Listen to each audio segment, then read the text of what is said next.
The screaming from the interrogation chamber had stopped 3 hours ago. Commander Vex Moreland pressed his scaled palm against the reinforced titanium door, feeling the vibrations of whatever unholy ritual the humans were conducting within. The silence was worse than the screaming. "Sir," Lieutenant Grex whispered behind him, his forearms trembling as he held the plasma rifle. "The energy readings are impossible. The human prisoners shouldn't be able to. I know what they shouldn't be able to do," Moreland hissed, his serpentine tongue tasting the metallic fear in the recycled air the hegemony had conquered. 47 species across 3 galactic arms. None had ever turned their own captivity into a weapon. Through the reinforced viewport, Moreland watched the 3 human prisoners sitting in perfect silence. Dr. Elena Vasquez, Captain Marcus Toretti, and Engineer Joss Kimberly, captured from the research vessel Prometheus 6 months ago. They sat in meditation poses, their eyes rolled back to show only white, their lips moving in whispered incantations that made the ship's hull vibrate with frequencies that shouldn't exist. The symbols carved into their flesh glowed with an inner fire that hurt to look at directly. Self-mutilation was common among desperate prisoners. But this was different. The cuts formed geometric patterns that seemed to shift and writhe when observed, creating optical illusions that made Moreland's compound eyes water. The translator can't process their language anymore, reported communications officer Zenth from her station. It started as English, then shifted to something older, much older. The computer identifies fragments as Proto-Sumerian, but that's impossible. These humans are from a colony world. They shouldn't know dead Earth languages. Moreland's commune crackled. "Bridge to Commander. We're detecting massive psychic disturbances throughout the ship. The Velter crew members are reporting nightmares. Even while awake, 3 have requested transfer to escape pods." The Velter were psychically sensitive. Their species had evolved natural defenses against mental intrusion. If they were affected, whatever the humans were doing had reached beyond their cell. "Sir." Grex's voice cracked. "Look at the walls. The pristine metal bulkheads around the interrogation chamber. We're developing hairline fractures." As Moreland watched, dark liquid began seeping through the cracks, not ship's coolant or hydraulic fluid, but something that moved with purpose, flowing upward against gravity in spiral patterns. Dr. Vasquez's voice suddenly cut through the ship's intercom system, though she was nowhere near a communication panel. Her words came from every speaker simultaneously, layered with harmonics that made the crew clutch their heads in pain. "Your mistake," she said. Her voice, multiplied across octaves, was assuming we were your prisoners. The lights threw out. The detention sector flickered and died. Emergency illumination cast everything in hellish red. In that crimson glow, Moreland saw something that violated every principle of xenobiology he'd studied in his 3 centuries of life. The humans were no longer sitting. They were floating 6 inches above their chairs, their bodies rigid, their wounds weeping that same dark liquid that now covered half the chamber walls. But it wasn't blood. It was moving independently, forming shapes and symbols that hurt to perceive. "Commander," his tactical officer's voice was barely controlled panic. "We're reading 17 additional life signs in that chamber, but there are only 3 humans." Moreland's blood chilled. The hegemony's sensors were advanced enough to detect individual cellular activity. 17 life signs meant 17 living entities in a room built for 3. Captain Toretti's head snapped toward the viewport with mechanical precision. His eyes were no longer white. They were black pits that seemed to contain infinite depth. When he smiled, his teeth had become too sharp, too numerous. "We've been waiting so long," Toretti said through the intercom, his voice overlapping with others' voices speaking in languages that predated galactic civilization. "Your people speak of demons as if they were myths, but you never asked the right question." Engineer Kimberly's body convulsed, and when she straightened, her voice joined the chorus. "You asked if humans could be possessed by demons. You should have asked if demons could be possessed by humans." The ship shuddered as if struck by weapons fire, but no enemy vessels appeared on sensors. The damage was coming from within, spreading outward from the detention sector like an infection. Moreland reached for his sidearm, knowing it would be useless. In 40 years of military service, he had faced rebels, fanatics, and creatures that defied description. But he had never encountered an enemy that turned captivity into conquest, that made imprisonment into invitation. The humans had not been trapped on his ship. His ship had been trapped with the humans. The first explosion tore through Deck 7 at 0347 ship time. Commander Moreland felt the shockwave through his boots as emergency klaxons shrieked. Throughout the Devourer's edge, the blast had originated from the detention sector, but the structural damage readings were impossible. The reinforced bulkheads showed molecular-level disintegration, as if the metal itself had simply decided to stop existing. Report. Moreland barked as he reached the bridge, his security detail forming a protective triangle around him. Catastrophic containment failure, reported his first officer, Captain Nix Harrowvine, her cybernetic implants flickering as they processed the incoming data streams. But sir, the energy signature doesn't match any known explosive. It's reading as organic through the ship's internal monitors. Moreland watched the impossible unfold. The 3 human prisoners moved through the twisted wreckage of their former cell with fluid grace, their feet barely touching the deck. The dark liquid that had been seeping from their wounds now flowed around them like living smoke, forming tentacles and appendages that lashed out at anything technological. Security Team Alpha reached the detention sector first. Moreland watched their helmet cameras as they advanced in standard formation, plasma rifles charged, combat armor gleaming under the emergency lights. They were hegemony elite genetically enhanced warriors who had broken entire worlds. Dr. Vasquez turned to face them, and her transformation was complete.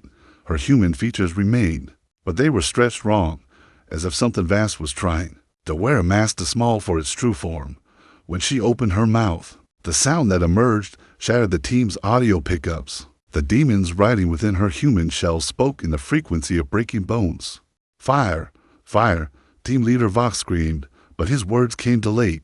The darkness around Vasquez exploded outward, and suddenly the corridor was full of shapes that shouldn't exist, twisted geometries of shadow and malice that moved through 3-dimensional space by folding it like paper. Private Cole's armor registered a direct hit from his own plasma bolt reflected back at him by something his weapon sensors couldn't lock onto. The superheated energy punched through his chest plate like tissue paper. He had enough time to scream before the dark tendrils wrapped around his throat and lifted him off the deck. Fall back, Vox shouted, but Captain Toretti was already behind them, his human form flickering in and out of phase like a broken hologram. When he solidified, his hands passed through Sergeant Hex's skull from behind. The warrior's cybernetic implants exploded in a shower of sparks, and his enhanced nervous system overloaded, sending him into convulsions that snapped his own reinforced spine. Engineer Kimberly appeared through the deck plating itself, rising from solid metal as if it were water. The demon-riding human reached out to touch Private Zem's rifle, and the weapon began to melt, its molecular structure unraveling. The molten plasma leaked through his gauntlets, and his agonized screams echoed through the ship's communication system. Moreland switched to external cameras just as the hull breached, but instead of atmosphere venting into space, the darkness poured out of the ship like blood from a wound, spreading across the Devourer's edge's surface in patterns that resembled circuit boards or neural networks. Where the darkness touched, the ship's systems began to fail not from damage, but from corruption. Sir, they're not trying to escape, reported his tactical officer, voice tight with barely controlled terror. They're converting the ship. The 3 humans or the things wearing human shapes stood in the ruined detention sector, surrounded by the mangled remains of Security Team Alpha. But they weren't alone anymore. The shadows around them had gained substance, becoming man-shaped figures with too many joints and faces that shifted between features, borrowed from 1,000 different nightmares. Dr. Vasquez spoke, her voice now carrying harmonics that made the bridge crew bleed from their audio receptors. Your people have such limited imaginations. You see possession and think of weakness a host overcome by a parasite. But what happens when the host is stronger than the demon? She gestured. As one of the shadow figures stepped forward, Moreland recognized its face. It had been wearing Sergeant Hex's features, but wrong, as if assembled from memory rather than observation. We don't serve them, Captain Toretti added, his form stabilizing as the human shell reasserted control over its demonic passenger. They serve us, every nightmare your species ever imagined, every monster from your myths and legends. They were always real. They just needed the right kind of host to give them form. Engineer Kimberly laughed, and the sound made the ship's hull ring like a bell. Humans are special, Commander. We're not just capable of surviving possession, we're capable of possessing right back. Your demons thought they were taking 3 prisoners. Instead, they've become 3 prisoners. The shadow figures began to move, spreading through the ship's corridors with purpose. Each one carried the echo of humanity's darkest impulses. Refined and focused through supernatural power, they weren't mindless monsters, they were directed. Weapons, human evil given demonic strength. Moreland realized with cold certainty that his ship was no longer under his command. The humans hadn't escaped their prison, they had transformed it into their weapon. And they were just getting started. The first wave of possessed shadow figures hit engineering in 12 minutes. After the containment breach, Chief Engineer Vort, Razorclaw, and his team of 17 specialists never had a chance to transmit a distress signal. The security cameras showed only static interference followed by silence. That felt heavier than sound. Commander Moreland stood in the ship's command center, watching his vessel die section by section. The Devourer's Edge was a kilometer-long dreadnought designed to crack planetary defenses. Staffed by over 3,000 of the hegemony's finest warriors, it was being systematically consumed by 3 humans and whatever nightmares they had. Learn to ride like trained beasts, sir. We've lost contact with decks for through 9, reported Communications Officer Zenth, her voice cracking as her hands danced across controls that were becoming increasingly unresponsive. The corruption is spreading through our fiber optic networks. Whatever those humans are doing, it's converting our own systems against us through the ship's internal monitors. Moreland watched the impossible hunt unfold. The possessed humans moved through his vessel with terrifying efficiency, each one accompanied by a growing pack of shadow figures that seemed to learn and adapt with every encounter. They weren't just killing his crew, they were studying them, understanding their weaknesses, their fears. Security Team Beta had barricaded themselves in Armory Section C, behind 3 meters of reinforced duralloy and energy barriers that could stop a plasma cannon. Dr. Vasquez walked through their defenses like they were smoke. The barriers didn't fail, they simply ceased to matter to her, as if she existed in a dimension where solid matter was optional. Team Leader Grax managed one burst from his heavy plasma rifle before Vasquez's hand closed around his throat. But instead of killing him quickly, she pressed her forehead against his and whispered something in that ancient language. Moreland watched through the dying soldier's helmet camera as Grax's eyes rolled back, his body convulsing as something else took residence behind his features. When Grax straightened, he turned his weapon on his own team. "They're not just killing us," whispered Lieutenant Grex, his scaled hands shaking as he monitored the carnage.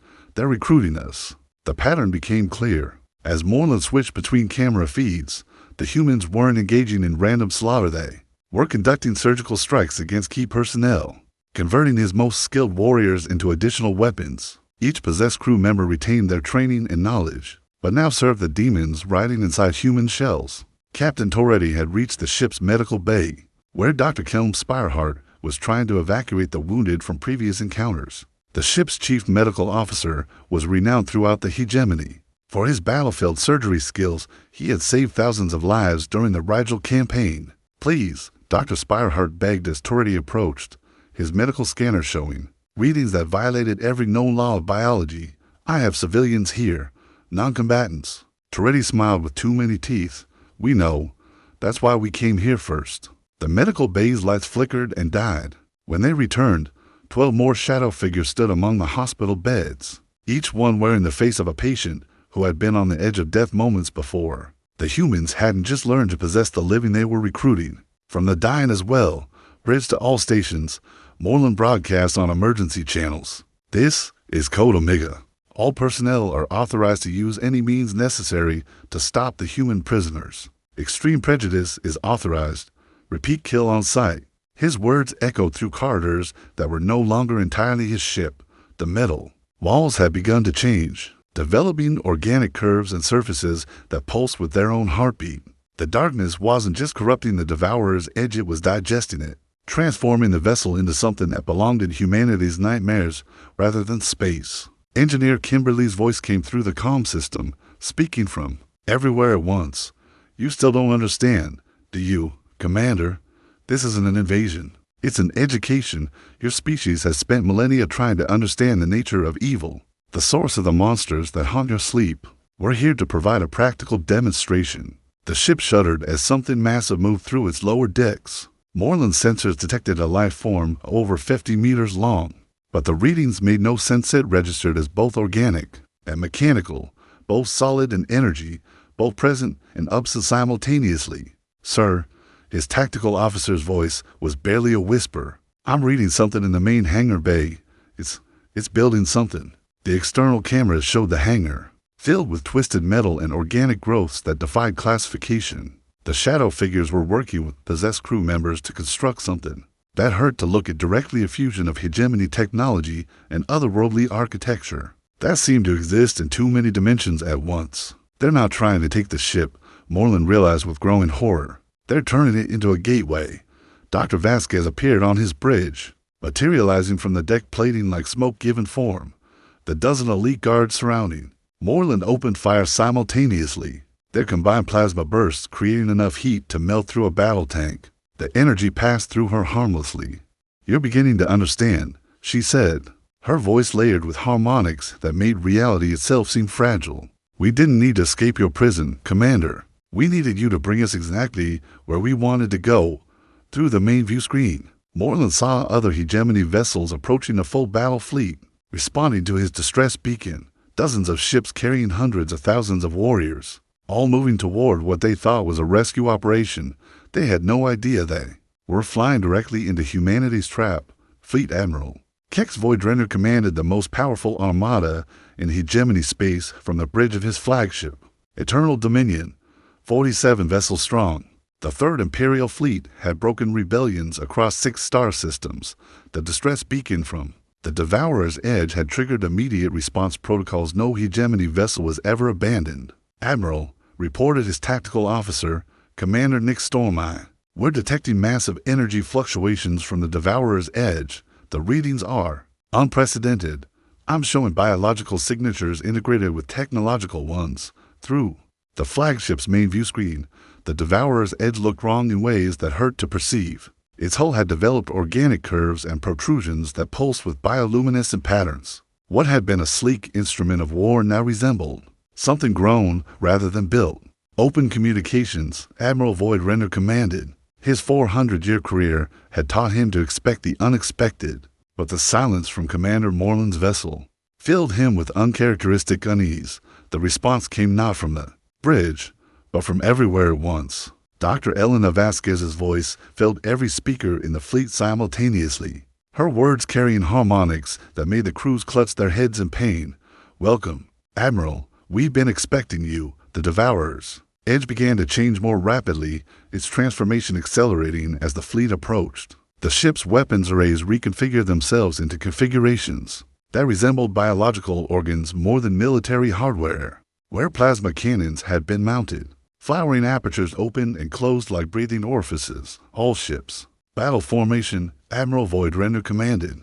"Target the Devourer's Edge and prepare to." His words were cut off as the corrupted vessel opened fire, but instead of plasma or particle beams, the weapons discharged streams of living darkness that moved through space like predatory serpents. The energy struck the destroyer bone cleaver first, and instead of exploding, the ship began to scream. The sound came through the comm channel's metal and circuitry crying out in harmonies that no technology should have been able to produce. The bone cleaver's hull developed the same organic growths, spreading like an infection across its surface. Within minutes, the vessel's crew were no longer its own. "Sir, the bone cleaver is hailing us," reported the communications officer, her voice tight with fear. "But the signal is wrong. It's coming from crew members who should be dead according to our casualty reports." Captain Torretti's face appeared on the main view screen, but he was clearly speaking from the bridge of the newly corrupted destroyer. Behind him, hegemony officers worked at their stations with mechanical precision, their eyes reflecting an inner darkness that belonged to no natural species. "You brought us exactly what we needed, Admiral," Torretti said, his human features flickering between familiar and alien. "A whole fleet full of new hosts. The demons are so grateful for the opportunity to expand their understanding of your technology." The battle that followed violated every principle of naval warfare. In the hegemony's tactical manuals, the corrupted ships didn't behave according to predictable patterns. They moved like living creatures, their weapons adapting and evolving with each exchange. When the heavy cruiser Iron Talon targeted the Devourer's Edge with its main guns, the enemy vessel seemed to anticipate the attack, twisting through space in ways that defied physics. But worse than their impossible maneuvers was their conversion tactics. Every ship that took serious damage didn't explode, it transformed. The darkness spread through damaged hull plating like an infection, and within hours, each vessel joined the growing enemy fleet. Admiral Voidrender watched his armada turned against itself as the corruption spread from ship to ship. The heavy battleship world Ender managed to destroy the cruiser Starbreaker with a concentrated plasma bombardment, but the wreckage didn't disperse. Instead, it reformed into something that resembled a massive spaceborne organism using the salvage technology as organs and nervous system. Sir, we're receiving a priority communication from Hegemony Central Command, reported his communications officer. They're ordering immediate withdrawal from the sector. Negative, Admiral Voidrender replied, his certainty wavering as he watched another of his ships join the enemy. We don't abandon our own. Engineer Kimberly's laughter echoed through his bridge, transmitted on frequencies that shouldn't have been able to penetrate their shielding. You still think this is about your ships, don't you? We're not here to steal your technology. Admiral, we're here to demonstrate something your species never learned. The Eternal Dominion shuddered as something massive struck its hull, but the impact readings showed no external collision. The damage was coming from within, as crew members throughout the ship began to exhibit the same symptoms as their corrupted fleetmates. Humans discovered something your people never did. Dr. Vasquez's voice continued, now speaking from the ship's own internal communication system. Evil isn't a weakness to be overcome, it's a tool to be mastered. Your demons were never strong enough to possess us completely because we were already possessed by something worse. Through the bridge viewports, Admiral Voidrender watched his remaining vessels fighting a losing battle against an enemy that grew stronger with every casualty. The humans hadn't just learned to control demons, they had weaponized the very concept of corruption itself. We're possessed by our own willpower, Captain Toretti added, his image appearing on screens throughout the fleet. And human will, Admiral, is the most terrifying force in the universe. The Third Imperial Fleet, what remained of it, began its retreat, but the corrupted vessels followed, spreading their infection to every ship they encountered. What had begun as a rescue mission had become something far worse. Humanity's nightmare had learned to fly between the stars. The siege of Hegemony Central Command lasted 18 hours and consumed 7 star systems. Fleet Admiral Voidrender's corrupted armada emerged from hyperspace like a plague of living ships, their organic technological hybrid forms moving in patterns that defied tactical analysis. The fortress world of Dominion Prime, capital of the greatest empire in galactic history, found itself facing an enemy that grew stronger with every defensive measure deployed against it. High Overlord Tsar Tatansko commanded the defense from the orbital command station Absolute Authority, a space fortress the size of a small moon. Around him, the greatest military minds in hegemony space watched their tactical displays with growing despair. As the impossible battle unfolded, energy readings from the corrupted fleet are fluctuating beyond our instrument's ability to measure, reported Strategic Commander Yex Nightbringer, her biomechanical implants sparking as they processed data streams that seemed to actively resist analysis.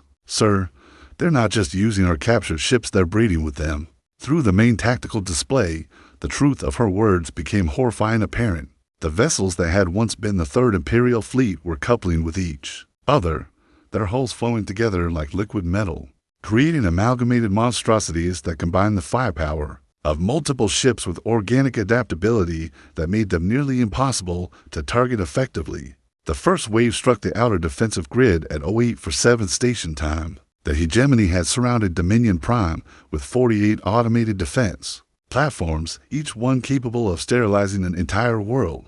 They opened fire simultaneously, creating a barrage that should have vaporized anything smaller than a battle moon. The corrupted ships didn't dodge the incoming fire, they absorbed it. Where plasma bolts and particle beams struck their organic metal hulls, new weapons arrays bloomed like flowers, converting the defensive energy into offensive capability. Within minutes, the hegemony's own weapons were being turned against their creators, with modifications that made them exponentially more deadly. Defense Platform 7 managed to transmit for 3 seconds after being struck by its own redirect D-plasma cannon. The signal showed crew members working at their stations, while their bodies were being consumed from within by something that looked like living circuit boards. They continued operating their weapons until the moment their nervous systems were completely overwritten. High Overlord Tatansko activated emergency protocols that hadn't been used in 3 centuries. Deploy the Extinction Fleet. Authorization Omega Black Terminus. The Extinction Fleet emerged from hidden bays throughout the system, 100 ships designed for the single purpose of ending entire species. Each vessel carried weaponry banned by galactic convention.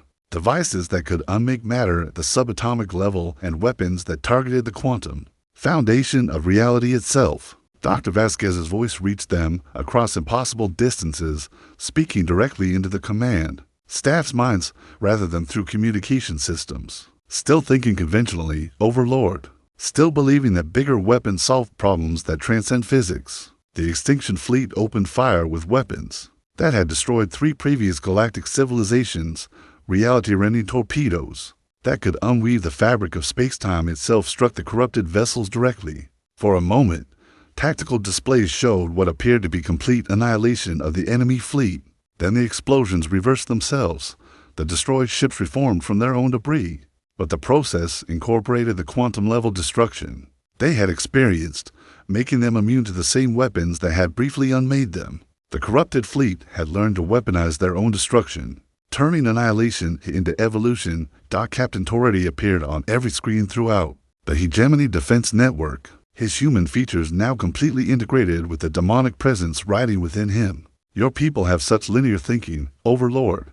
You see death as an ending. We see it as a learning experience. The battle's tide turned when the corrupted fleet reached the inner system civilian zones. Instead of targeting military installations, they struck refugee ships and colony transports vessels full of non-combatants, fleeing the expanding war zone. Each ship they consumed added not just resources, but population to their forces. The horror wasn't in watching civilians die, it was in watching them transform. Families of evacuees became new crew members for the corrupted vessels. Their minds intact, but their loyalties fundamentally altered. Children operated weapons systems with expert precision, their small hands guided by demonic intelligence that understood both technology and cruelty with equal expertise. Sir, the enemy fleet has tripled in size, reported Tactical Officer Prime, Kex Voidwalker, his voice barely controlled. They're not conquering our ships, they're recruiting them. Every vessel they encounter joins their force willingly. High Overlord Titanskull watched his greatest military achievement crumble as his own forces turned against him. The massive dreadnought Universal Supremacy had been his personal command ship for 2 centuries. Now it twisted through space like a living thing, its guns targeting hegemony vessels with precision that suggested intimate knowledge of their weaknesses. Engineer Kimberly's laughter echoed through the command station as the corruption began to affect even the absolute authority itself. The beautiful thing about human evil, Overlord, is how readily other species recognize it. Your own people look at what we've become and think, yes, this is what power should look like. The final casualty count was beyond comprehension. 7 star systems, 43 billion military personnel, over 200 billion civilians. But those numbers didn't capture the true scope of the disaster, because none of the casualties were actually dead. They had all simply changed sides. As the last loyal hegemony vessel retreated toward deep space, the corrupted fleet that had once been humanity's prison turned its attention toward the greater galaxy. The war was no longer about conquest or survival. It was about conversion. And humanity had just proven they were very, very good at it. The emergency session of the Galactic Council convened in the deepest levels of the neutral zone. Station Concordia, protected by shields and weapons contributed by every major spacefaring civilization. Representatives from 4 to 7 species sat in the vast amphitheater, their various forms of communication devices translating the growing panic into a symphony of terror. Chancellor Vix Harmony Seeker of the Veltri Union called the session to order with barely contained desperation. Fellow species, we face an unprecedented threat. The human corruption has consumed the entire hegemony in less than 48 standard hours. 7 star systems have gone completely dark, and our deep space monitoring stations are detecting organized movement toward core galactic regions. The hegemony representative seat sat empty not because the Empire had fallen, but because the latest transmission from High Overlord Titanskull had shown him speaking in perfect galactic standard, while his eyes reflected the same inner darkness that marked all the corrupted. The entire hegemony government was now serving humanity's agenda with the same ruthless efficiency they had once used to oppress other species. Ambassador Fel Stonedream of the Crystalline Conquer. Rose, his mineral body resonating with barely controlled fear frequencies. Our analysis indicates the corruption is not technological in nature. It appears to be an ontological weapon, something that attacks the fundamental nature of existence, rather than mere matter or energy. Dr. Elena Vasquez materialized in the center of the chamber, without triggering any of the station's massive security systems. Her human form was now clearly just a shell containing something vast. An alien, her features shifting between familiar and impossible as she spoke. "Representatives," she said, her voice reaching each delegate in their own native language simultaneously. "You've called this meeting to discuss defense against us."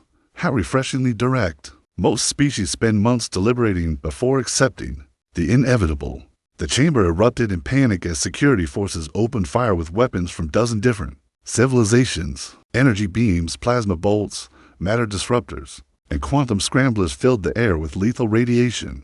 Every shot passed harmlessly through Vasquez's form, as if she existed in a parallel dimension where physical laws were suggestions rather than requirements. "The hegemony made the same mistake you're about to make," she continued conversationally, walking between the panicked delegates as their bodyguards exhausted their ammunition against her incorporeal form. They thought this was about power, about conquest, about subjugation. They never understood what we really represent. Captain Torrety appeared beside her, his presence causing the chamber's lights to flicker and dim. "We're not invaders. We're evolutionary pressure. We're not here to destroy your civilizations. We're here to improve them." The massive doors of the chamber sealed shut with a finality that suggested they would never open again. "Every species in this galaxy has the same fundamental flaw," Kimberly explained as shadow figures began materializing around the trapped representatives. "You believe cooperation is strength.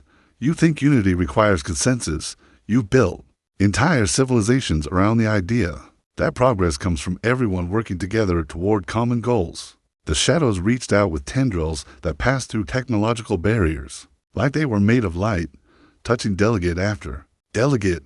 Where they made contact, the representatives' expressions changed not to fear or pain, but to understanding. Their eyes reflected the same inner darkness that marked all the corrupted. Chancellor Harmony Seeker rose from her seat, but her movements were no longer her own. When she spoke, her voice carried harmonics that belonged to no living Velter. "We see now. Cooperation is inefficient.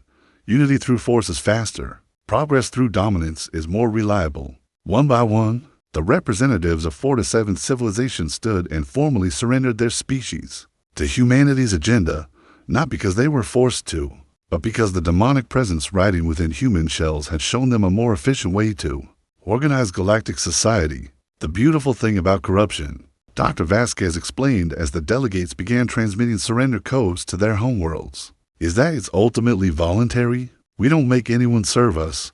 We just show them what they could accomplish if they stopped pretending to be moral." The transformation of the Galactic Council took less than an hour.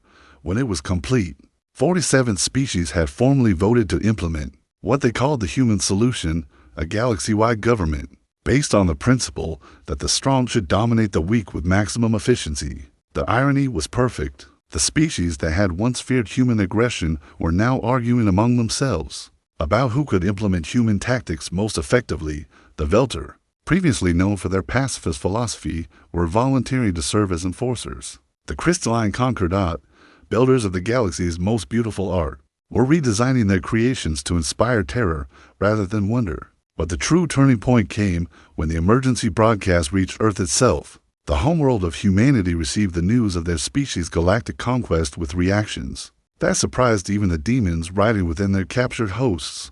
Most humans were horrified. Across Earth's population centers, resistance movements began forming within hours of learning what their 3 representatives had accomplished. The species that had created monsters capable of possessing demons was also capable of recognizing when those monsters had gone too far. "Interesting," Dr. Vasquez mused as she watched the broadcast from Earth. "It appears not all humans are ready to embrace their evolutionary potential."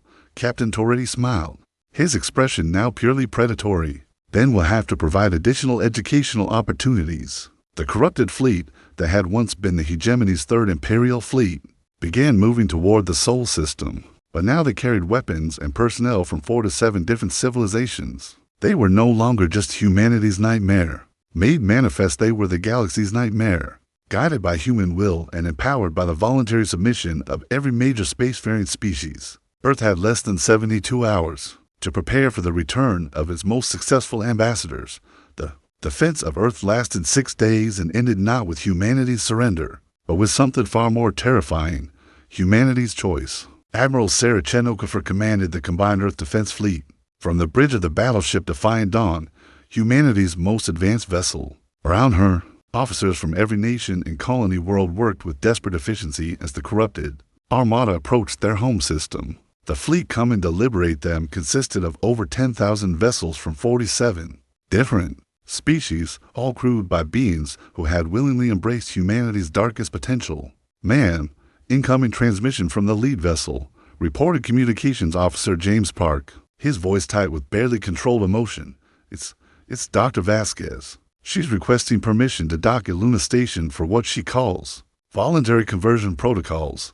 Through the main view screen, Dr. Elena Vasquez appeared exactly as she had 6 months ago when she had departed Earth, aboard the research vessel Prometheus. But Admiral Chen-Okafor had served in 3 interstellar conflicts. She recognized the subtle signs of something wearing a human face like an ill-fitting mask. Dr. Vasquez, Chen-Okafor replied, her voice carrying the authority of someone who had never retreated from a fight.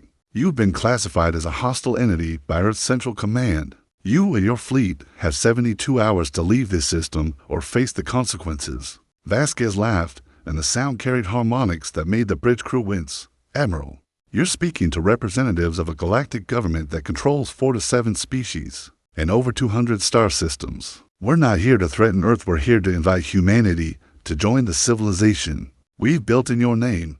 By force? Chen-Okafor asked. By demonstration, Captain Toretti's voice added as he materialized beside Vasquez on the screen. We'll show your people what they can accomplish when they stop limiting themselves with outdated concepts like mercy and restraint. The first engagement began when the corrupted fleet deployed what they called conversion pods, small craft that bypassed Earth's defensive perimeter by phasing through solid matter. Each pod contained a single shadow figure riding within a possessed alien host, beings who had volunteered to serve as missionaries for humanity's new gospel of efficient brutality. The pod struck population centers across Earth's surface, but instead of causing mass casualties, they established what the corrupted called demonstration zones. In Manhattan, a possessed Velter diplomat showed human observers how psychic domination could eliminate crime by making antisocial behavior literally unthinkable. In Tokyo, a corrupted hegemony engineer demonstrated how forced cooperation could increase industrial output by 400% where worker concerns were simply overridden. But humanity's response surprised even the demons riding within their captured hosts. In every city where the conversion pods landed, human populations organized resistance movements within hours. Not just military resistance, moral resistance. Citizens formed committees to document and preserve what they called pre-corruption human values. Teachers created underground schools to ensure children learned about concepts like voluntary cooperation and individual dignity. Artists produced works that celebrated human weakness and imperfection as virtues rather than flaws to be corrected. They're not fighting us, engineer Kimberly observed from the bridge of the massive conversion ship New Eden, her voice carrying genuine puzzlement. They're studying us like we're specimens. The truth became clear during the Battle of Luna Station. Admiral Chen-Okafor had positioned her fleet between Earth and its moon, using the orbital infrastructure as a defensive position. When the corrupted Armada attacked, the human defenders fought with a ferocity that impressed even their demon-influenced opponents. But their tactics were completely defensive. They made no attempt to destroy the enemy vessels, instead focusing on disabling systems and rescuing crews. Dr. Vasquez materialized on the bridge of the Defiant Dawn during the height of the battle, her form now clearly more demon than human. Admiral, your resistance is admirable, but pointless. We've already proven that human nature tends toward dominance and exploitation. Accept what your species truly is. Chen-Okafor smiled grimly as she watched her forces methodically disable another corrupted vessel. Dr. Vasquez, you've made a fundamental error in your analysis. You assume that because humans are capable of monstrous behavior, that's our true nature. But you've forgotten something important. The Admiral activated a ship-wide broadcast that reached every vessel in both fleets. Attention all ships, human and non-human. This is Admiral Sarah Chen-Okafor of the Earth Defense Fleet. 6 months ago, 3 of our citizens were captured and tortured by the hegemony. Their response was to become something worse than their captors, to embrace evil so completely that they could possess the very demons trying to possess them. Throughout the corrupted fleet, possessed crew members paused in their duties as Chen-Okafor's words reached them. But here's what they didn't understand. Humans don't just have the capacity for ultimate evil. We also have the capacity for ultimate good, and when we choose good, we choose it the same way they chose evil, completely, without reservation, and with the full force of human will behind it. The Admiral's next words carried across space with the same supernatural clarity that the corrupted had been using. Every species in this galaxy has been given a choice: serve the corrupted willingly, or be converted by force. But we're offering a third option. We're offering redemption. What happened next violated every principle of the corruption that had spread across the galaxy. Human rescue ships began docking with disabled enemy vessels, but instead of fighting their way aboard, they offered medical aid to the possessed crews. Earth scientists had spent 6 months studying the corruption broadcasts, learning to recognize the signs of demonic influence, and developing techniques for voluntary exorcism. The key insight had come from Dr. Marcus Webb, Elena Vasquez's former colleague. The demons aren't actually controlling their hosts. He had explained to the Earth Defense Council they're parasites feeding on the host's willpower. But parasites can be starved if the host chooses to redirect their will toward something the parasite can't consume. Across the corrupted fleet, possessed beings found themselves offered a choice they hadn't known existed: human medical teams, working with Earth's religious leaders from every major faith, demonstrated techniques for reclaiming control from demonic influence. The process was simple in concept, impossibly difficult in execution. The host had to choose to forgive their captors, to renounce revenge, and to embrace mercy even toward those who had wronged them. It was a form of spiritual warfare that the demons had no defense against. Captain Toretti screamed as the first possessed hegemony officer successfully expelled his demonic passenger through an act of genuine forgiveness toward his former captors. The sound wasn't just rage, it was fear. The corrupted had built their entire power structure on the assumption that given sufficient pressure, any being would choose dominance over submission, revenge over mercy, efficiency over compassion. But humans, it turned out, were capable of choosing otherwise. The battle ended not with military victory, but with mass conversion in the opposite direction. Across the corrupted fleet, possessed beings chose to embrace the harder path, not the efficient brutality that the demons offered, but the difficult mercy that humanity demonstrated. Ship after ship broke free from the corruption as their crews rediscovered the moral principles they had voluntarily abandoned. Dr. Elena Vasquez found herself standing alone on the bridge of her flagship as her crew, one by one, chose redemption over corruption. The demons riding within her raged and fought, but they were parasites, not partners. When their host finally chose to reject them completely, they had nowhere else to go. "You can't do this," she whispered as the demonic presence began to fade. "You've seen what the galaxy is really like. You know that cooperation is inefficient, that mercy is weakness, that the strong should dominate the weak." Admiral Chen Okafor, now standing beside her former colleague on the bridge of the once corrupted vessel, placed a gentle hand on Vasquez's shoulder. "Elena, you're right about all of that. Cooperation is inefficient. Mercy is weakness. The strong do tend to dominate the weak." Vasquez looked up with desperate hope, thinking she had found vindication. But Chen Okafor continued, "Humans have always chosen to do things the hard way when the hard way was the right way. That's not a flaw in our nature, it's the best part of our nature, and that's the lesson we're going to teach the galaxy." The aftermath of the Battle of Luna Station reshaped galactic civilization.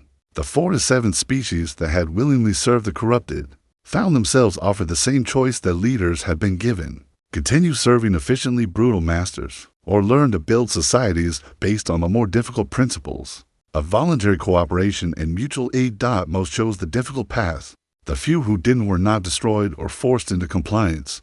Instead, they were quarantined in their own systems, surrounded by monitoring stations staffed by volunteers from the species that had chosen redemption. Even toward those who rejected mercy, humanity extended mercy. Dr. Elena Vasquez, Captain Marcus Toretti, and Engineer Joss Kimberly returned to Earth as heroes of a sort, not because of what they had accomplished, but because of what they had ultimately chosen to reject. Their experience with ultimate corruption had taught them, and through them the galaxy, that the capacity for evil was meaningless without the choice to do good. The galaxy had learned that humans couldn't just possess demons, they could also exorcise them, and in the end, that was a more impressive feat.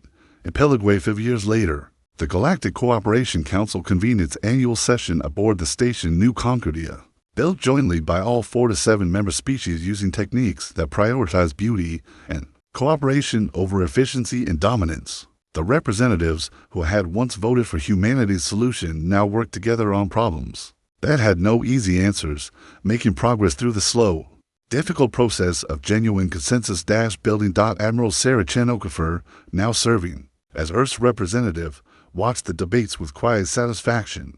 The galaxy was messier now, less efficient, more complicated. Arguments took longer to resolve. Decisions required more input from more voices, and progress was measured in increments rather than conquest. It was, she reflected, exactly the way it should be. Humanity had proven they could possess demons, but more importantly, they had proven they could choose not to die in the end. That choice made all the difference.